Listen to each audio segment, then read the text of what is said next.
My name is Chris Johnson.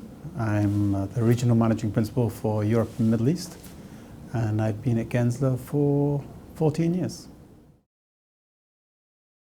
Client relationship managers. I think there's a lot of things we can teach our people, the listening, trying to understand, making sure we communicate. But I think the more successful ones will have a natural character themselves. We're teaching them skills, but they're allowing their character to flourish. It can't be fake, it has to be genuine. You have to genuinely be interested in what the client is talking about and genuinely understand it. Getting the right people into those positions, having a broad wealth of knowledge that we can train people so that everyone can do it. Everyone should have the skill to allow them to make sure they can communicate effectively. Hi, Joan Price in San Francisco. I'm a part of the Client Relationships Axis, and I have been with Gensler since 2000.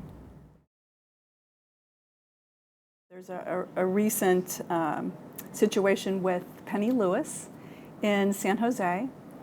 Great young leader at Gensler who was the project manager for a very specific headquarters project in Foster City. And with time, she was the one on site building the trust, the day-to-day point of contact, where just last week I got a call from the client saying, hey, we have an opportunity for you in Seattle. And I think it was really important for me to suggest that we insert Penny as that point of contact for all future business. She's the one at this point in time who really knows their guidelines. She knows their culture. So from a relationship standpoint, it's evolved to the point where she's stepped up. That is her relationship now. And I think we need to ask ourselves, are we getting out of the way of, sometimes we love to hold on to those relationships that either we brought into the firm. We can still stay in touch with those relationships, but isn't it the right thing to do to pass the baton to the person who you feel confident in about carrying the ball forward as the relationship owner? Get out of their way. Let them go for it.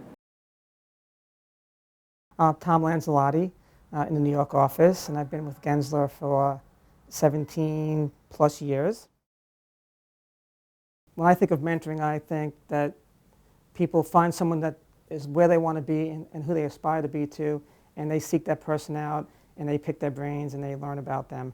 And I remember when I came to Gensler, and I used to do my PDPs, every year I'd put, I want to be the next Larry Taormino.